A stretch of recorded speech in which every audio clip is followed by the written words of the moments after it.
सिर्फ एक बार ballot paper से चुनाव हो जाए। ये विकास का जो राग अलाप रहा है ना, इसे जेब में रख के भाग जाएगा मोदी यहां से। आरएसएस लड़ ले या कोई भी लड़ ले, एक बार इस इलेक्शन कमिश्नर को ठीक कर दो, इसको हटा दो, मशीन को हटा दो, बैलेट पेपर से चुनाव करा लो, बैलेट पेपर से। सुप्रीम कोर्ट के वकील भानु प्रताप सिंह ने ऐसी बात कह दी कि सरकार और इलेक्शन कमीशन को बोला कि आरएसएस लड़ ले या भाजपा, बैलेट पेपर से चुनाव करा ले, फिर देखते हैं ये 10% सीट भी ले आए तो बहुत बड़ी बात है। ऐसा करके उन्होंने अपना बयान दिया है। देखिए वीडियो ये रही। मैं दावे के साथ कह रहा हूं, कहीं भी किसी भी जगह देश के किसी भी कोने में अगर 10% से ज्यादा सीटें लेके आ जाए बीजेपी, किसी भी कोने में, गारंटेड मैं आपको कह रहा हूं कि नतीजे जिस तरह के आए हैं, उन्होंने शिवसेना और एनसीपी यानी उद्धव ठाकरे गुट और शरद पवार गुट, ये कभी भी आगे सर उठाने की कोशिश न कर पाए। उनको इस तरह से जो है मतलब खत्म करने का प्रयास किया है। जो नतीजे हैं उनसे ये साबित होता है। बाकी सरकार बीजेपी की या महायुति की बन ही रही है, उसमें कोई बात ही नहीं है। मोदी मैजिक चल गया सर महाराष्ट्र में। नहीं, मोदी का कोई मैजिक नहीं है, मोदी की बेईमानी है। बेईमानी के अलावा उसके पास कोई मैजिक नहीं है। और उसकी बेईमानी में सहयोग देने वाला इस देश का इलेक्शन कमिश्नर राजीव कुमार, जो चीफ इलेक्शन कमिश्नर है, और बाकी ये सब लोग सब शामिल हैं।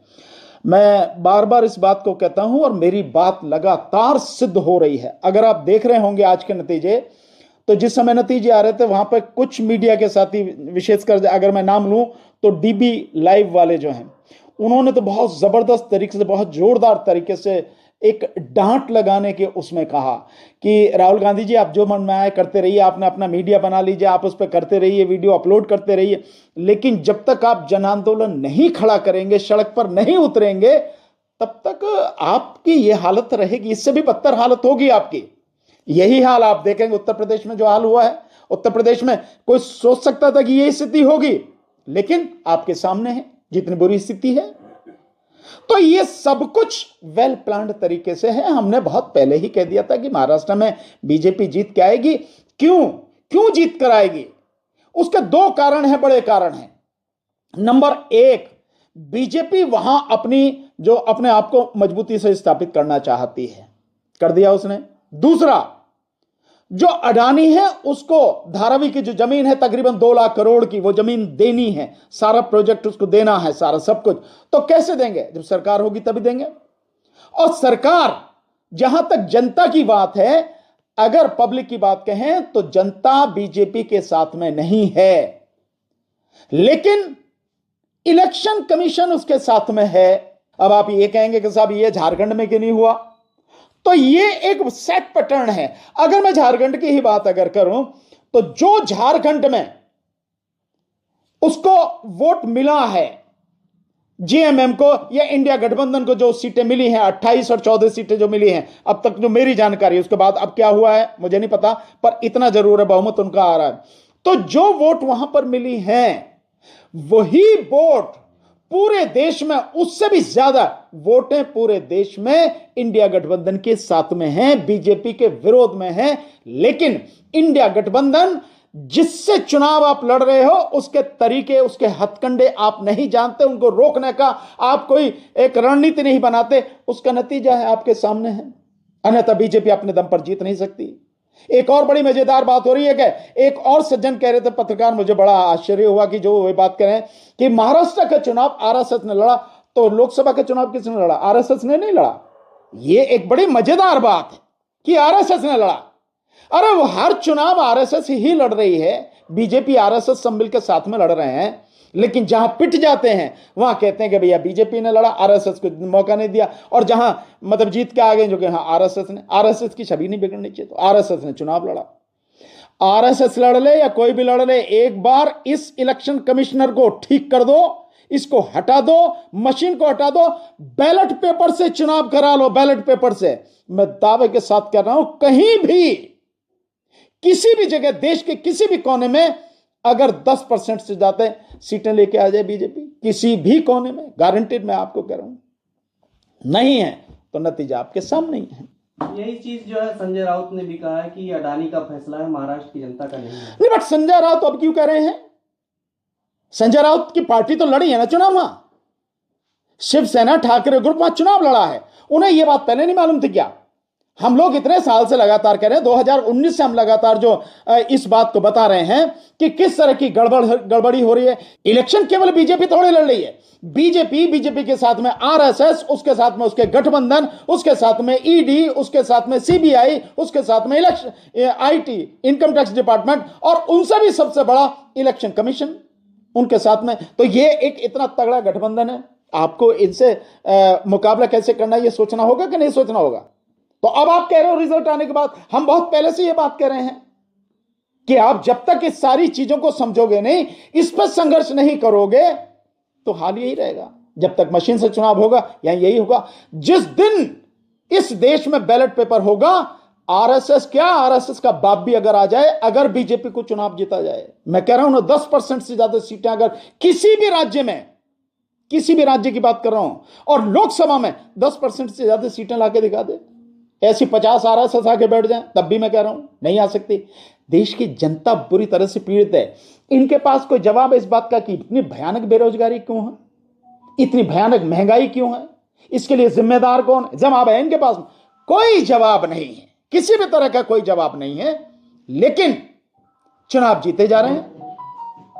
देश की स्वास्थ्य व्यवस्था कितनी बुरी हालत में है। अभी इसी में आप देखा, झांसी में महारानी लक्ष्मीबाई हॉस्पिटल जो है, 11 बच्चे जल के मर गए, 11 नवजात शिशु जल के मर गए, इतनी बुरी हालत है। और पहले आपने देखा था कि जब वो बाबा था अलीगढ़ में, अलीगढ़ जन उसके एटा के पास में जब वो हुआ था, प्रोग्राम हुआ था जिसमें बहुत सारे लोग मरे थे, सैकड़ों से लोग मरे थे, उसमें जाके जब देखा, वो कौन सा बाबा, मैं नाम उसका ध्यान नहीं आ रहा, जब हॉस्पिटल की हालत सबके सामने आई।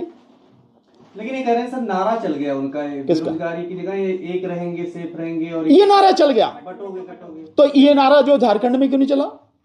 ये नारा चला नहीं है क्योंकि देश की आर्थिक राजधानी है महाराष्ट्र, मुंबई, देश का 40% रेवेन्यू वहां से कलेक्ट होता है, तो उस पर कब्जा करना जरूरी है। और सबसे बड़ी बात, उससे भी बड़ी बात जो है ये है कि अडानी को धारावी की 2 लाख करोड़ से ज्यादा कीमत की जमीन जो है वो देनी है, ये स्टेक लगा है, इसलिए बेईमानी करनी है। ये की बात चल रही है सर अडानी की, नहीं वो तो अमेरिका से चल रही, वहां तो जाएगा ही भाई। अमेरिका भारत की अदालत थोड़ी है, तो यहां से भेजना पड़ेगा ना उन्हें, भेजना पड़ेगा। अगर जो एक्सट्रेडिशन टीडी होगी हमारे यहां पर, प्रत्यार्पण संधि अगर अमेरिका के साथ में होगी तो भेजना पड़ेगा। अमेरिका मांगेगा तो देना पड़ेगा, इसमें क्या से? वो अमेरिका की अदालत है, भारत की अदालत थोड़ी है कोई वो। भाई यहां मैनिपुलेशन कर सकते हो आप, नीचे से लेकर ऊपर तक, वहां थोड़ी मैनिपुलेशन कर सकते हो आप, वो तो सारा डॉक्यूमेंट्री प्रूफ है। तो वहां तो उसे जेल जाना ही पड़ेगा, और 20 साल से कम की सजा किसी आरोप में नहीं है जो इस पर लगाए गए हैं अडानी पर वहां। तो ये सारी चीजें हैं। मुंबई की जीत भी अडानी को नहीं बचा पाएगी जहां तक जेल जाने की बात है। और अगर बिल्कुल ही सब बिक गए हो तो भाई उसका कोई इलाज नहीं है। मुझे लगता नहीं कि ऐसा भारत में, तो मैं मान सकता हूं दुनिया में ऐसा हो जाए, ऐसा मैं नहीं मानता। कि यूपी में सर, यूपी उपचुनाव में भी सर इस तरीके की हार जो है अंदाजा था। देखिए आप, बहुत सिंपल अंदाजा क्या है, जब पिस्तौल लेके, रिवॉल्वर लेके पुलिस वाला जो है लोगों को वोट डालने से रोके, महिलाओं को रोके, तो आप समझ सकते हैं कि हालत क्या है। तो आपको यह जानना चाहिए, अखिलेश यादव जी को, राहुल गांधी जी को, इनको यह समझने की जरूरत, तुम लड़ किससे रहे हो भाई? किन लोगों से लड़ रहे हो? जो लोग सत्ता पाने के लिए किसी भी हद तक जा सकते हैं, मैं बार बार इस बात को कह रहा हूं, कोई एक बार थोड़ी नहीं मैं कह रहा, और सत्ता पाने के लिए वो किसी भी हद तक जा सकता है, किसी भी हद तक, साम दाम दंड भेद, ये इसके अलावा भी कुछ और होता हो तो भी। और इलेक्शन कमीशन जैसा व्यक्ति उसके पास में है, एक ऐसी संस्था उसके पास में है जिसके हाथ में सब कुछ है, जो मैनेज करती है। आज तक इस बात का कोई राज नहीं, आज तक कोई नहीं बता पा रहा 4,65,46,885 वोटें बढ़ाई गई लोकसभा इलेक्शन में, 79 सीटें उसके दम पर जीत के आए। सारी रिपोर्टें, सब कुछ साथ में। कहां ये राहुल गांधी क्यों नहीं बोल रहे थे? विपक्ष क्यों नहीं बोल रहा था? क्यों इनके मुंह पे ताले लगे थे? एक शब्द बोला इन्होंने? चलो वहां नहीं बोले।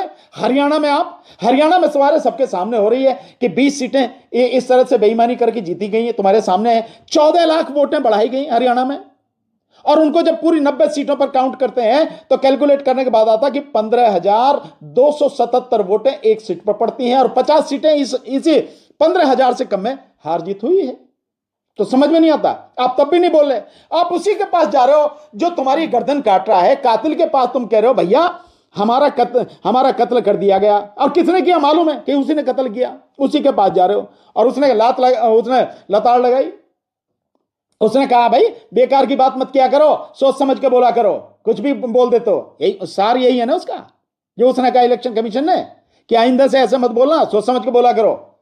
ये हालत हो रही है, तुम उसके पास जा रहे हो। वही इलेक्शन कमीशन वहां करा रहा है जो महाराष्ट्र में और झारखंड में चुनाव। तो आपके सामने सारी चीजें। प्रियंका गांधी जीत जाती है 4 लाख वोट के तो प्रियंका गांधी जीत गई, इसमें कहां से बड़ी बात होगी? प्रियंका गांधी के जीतने हारने से क्या फर्क पड़ता है, बताओ ना आप।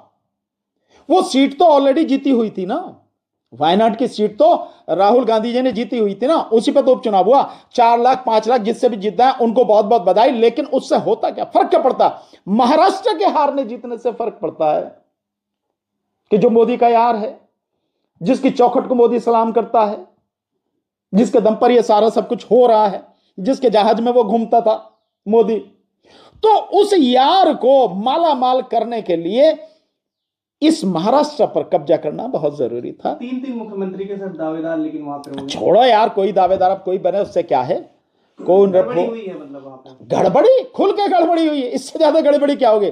सारे पत्रकार, मैं समझता हूं आप तो रह के आए हो, आपने तो कवर किया है, आपको कोई मिला जिससे लगता हो, आपको कोई जिससे लगता हो कि हाँ बीजेपी जीत जाएगी? कहीं किसी इलाके में लगा आपको? उद्धव ठाकरे का शासन बहुत पसंद कर रहे थे 2.5 साल का, उद्धव ठाकरे का 2.5 साल का, तो उद्धव ठाकरे जीतने चाहिए, पर कहां कर दिए, लगभग मिट्टी में ही मिल गए वो। यही हालत होगी ना। तो और केवल आप नहीं हैं, आप हैं और कितने ही वरिष्ठ पत्रकार हैं, उनका आज ये कहना है हर जगह, गोदी मीडिया को छोड़ के हर पत्रकार का ये कहना है कि जमीन पर जो स्थिति थी परिणाम उसके बिल्कुल उलट है। कोई सोच ही नहीं सकता, जितनी सीटों से जीती है बीजेपी, जितना बहुमत उसको मिला है, इस हिसाब से तो बॉम्बे का हर आदमी, महाराष्ट्र का हर आदमी ये कहता कि बीजेपी जीत के आएगी, पर जमीन पर तो था नहीं, उनकी मीटिंगों में लोग नहीं थे। और जबकि जो इंडिया गठबंधन है, चाहे शिवसेना हो, चाहे एनसीपी हो और चाहे राहुल गांधी हो, उनकी मीटिंग्स में जबरदस्त तरीके से भीड़ थी। क्या करेंगे सर, ये जनता के बीच कैसे ले जाएंगे? जन आंदोलन में बार बार कह रहा हूं, बार बार इस बात को कह रहा हूं, आज जिस स्थिति में देश आकर खड़ा हुआ है, जहां इस देश के पूंजीपति, इस देश की सरकार, इस देश की अदालत, इस देश का मीडिया और इस देश के मनुवादी जहां मिल गए हैं सारे के सारे इस पूरे माफिया को, इस पूरे सिंडिकेट को तोड़ने के लिए केवल और केवल जन आंदोलन यही एक ब्रह्मास्त्र है, यही एक मात्र रास्ता है, यही इस देश की इस परिस्थिति से बाहर निकालने का एकमात्र जवाब है, इलाज है, और कोई नहीं। जन आंदोलन के बिना यह संभव नहीं है।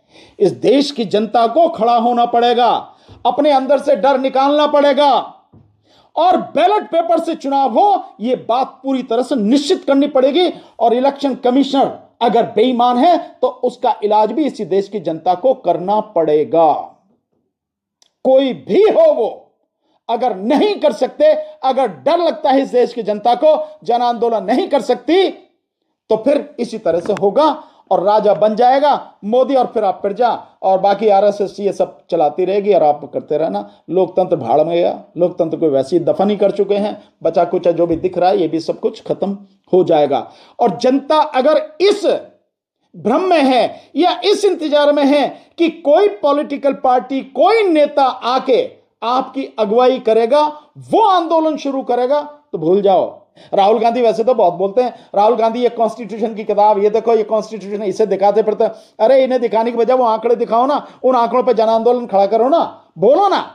उसको एक सेकंड बैठने नहीं देना था मोदी को चैन से, लेकिन कुछ नहीं, चुप बैठे। हरियाणा पर नहीं बोले, और अब इस पे भी देख लेना, 2-1 दिन रोएंगे, उसके बाद में कहानी खत्म हो जाएगी। फिर उसी कातिल के यहां लेके जाएंगे, भैया हमारी जो ये गड़बड़ होगी। अभी आएंगे ना, निकल के आएंगे धीरे धीरे, जो सिविल सोसाइटी के लोग हैं, जो जागरूक लोग हैं, पत्रकार हैं, वो लेके आएंगे, वोट फॉर डेमोक्रेसी वगैरह ये जितने भी हैं लेके आएंगे, सब निकाल के आएंगे। कोर्ट जाएगा मामला सुप्रीम कोर्ट ये? वो तो सुप्रीम कोर्ट में क्या होता, कितने मामले चले जाओ सुप्रीम कोर्ट में। कोर्ट के पास तो एक बहुत बढ़िया वो है ना, अगर डिसाइड नहीं करेगी, उसको लगता है कि यार डिसाइड करने से कोई बात होगी, कोई अलग हमारे विषय में हो जाएगी, पढ़े रहो उसको एडमिट करके डाल दिया, डेट जब पड़ेगी जब देखी जाएगी, और इसी में सारे इलेक्शन निकल जाते हैं। पहले की पिटीशन पड़ी हुई है ना, 2019 से पहले की पिटीशन पड़ी, 2019 की पिटीशन पड़ी हुई है, तो 2019 की पिटीशन पड़ी है, 2024 का चुनाव निकल गया, अभी तक वो डिसाइड नहीं, और पड़ जाएंगी, क्या फर्क पड़ता है भाई, इतने करोड़ों मुकदमे हैं, और 10 20 50 मुकदमे पड़ जाएंगे, कोई फर्क पड़ता है क्या इससे? कुछ नहीं फर्क पड़ता। मेरा जनता को सिंपल इतना सा है, सिर्फ तुम्ही को लड़ना पड़ेगा। किसी नेता को, बार बार मैं कह रहा हूं, चुनाव कोई नेता हारे या जीते, एमपी बने या ना बने, एमएलए बने ना बने, मंत्री बने ना बने, किसी नेता पर पक्ष विपक्ष के पे कोई असर नहीं पड़ता। पड़ता है तो जनता पर, मरेगी तो जनता। अब ये चुनाव जीत लिया, और इसके बाद अब जो होने वाला है देखना। अब ये जमीन, जैसे धारावी की जो जमीन है अडानी को जाएगी, तो जनता कौन पिसेगी? धारावी की जो गरीब जनता है वो पिसेगी, जो लाखों की संख्या में जनता है वो पिसेगी। तो हमेशा फर्क पड़ेगा जनता पर। और मैं फिर कह रहा हूं, इनमें से कोई नेता नहीं है जो जनता की लड़ाई लड़ने को तैयार हो। क्या डर है, क्या आपस में सेटिंग है, मुझे पता नहीं, लेकिन ये तुम्हारी लड़ाई नहीं लड़ेंगे, तुम्हारी लड़ाई खुद लड़नी पड़ेगी। राहुल गांधी तो कहते हैं मैं मोदी से नहीं डरता। कोई डरो मत डरो, कहने से क्या फर्क पड़ता है। असली बात यह है कि आंदोलन कर रहे हो या नहीं कर रहे हो, करोगे या नहीं करोगे, सड़क पर आकर लड़ोगे, वो जो लड़ेगा वही जनता का नेता है। जो नहीं लड़ पाएगा वो काहे के लिए, कहने से क्या फर्क पड़ता है। सर विकास जीता, गुड गवर्नेंस जीता। एक बार मोदी बैलेट पेपर से चुनाव करा ले, फिर तेरा विकास पता लग जाएगी, विकास जीतेगा, तू जीतेगा या कौन जीतेगा। सिर्फ एक बार बैलेट पेपर से चुनाव हो जाए, ये विकास का जो राग अलाप रहा है ना, इसे जेब में रख के भाग जाएगा मोदी यहां से। मायावती कह रही है कि मध्य प्रदेश की तरह यहाँ भी महिलाओं और बहनों ने साथ दिया है, लाडकी बहना योजना काम कर। कुछ भी कहने में क्या फर्क पड़ता है, कह तो कुछ भी दो। क्या किसी ने यह बोला है कि 1.03% वोट, 10 लाख वोट कैसे बढ़ गया? इस पे किसी ने कहा है? नहीं कहा ना। जुबान चुप है, हर किसी की जुबान चुप है, सिवाय उन पत्रकारों के जिन्होंने इस घोटाले को बता दिया। किसी और ने नहीं बोला। तो कोई भी पक्ष में विपक्ष में, या कोई भी मोदी या महायुति के जो भी लोग हैं, या महाविकास अघाड़ी के, इस पे क्यों नहीं बोल रहे हैं? ये बताओ ना, कैसे बढ़ गई है ये वोटें? अभी बढ़ रही हैं, पहले नहीं बढ़ती थी ये वोटें कभी। कहीं 14 लाख बढ़ रही हैं, यहां 10 लाख बढ़ गई, वहां 4 करोड़ 65 लाख बढ़ गई। तो दोस्तों आपने ये वीडियो देख ली होगी, उसमें भानु प्रताप सिंह ने क्या कहा। आप लोग चैनल पर नए, चैनल सब्सक्राइब कर ले। मिलते हैं नेक्स्ट वीडियो के बाद। टेक केयर, अल्लाह हाफिज़।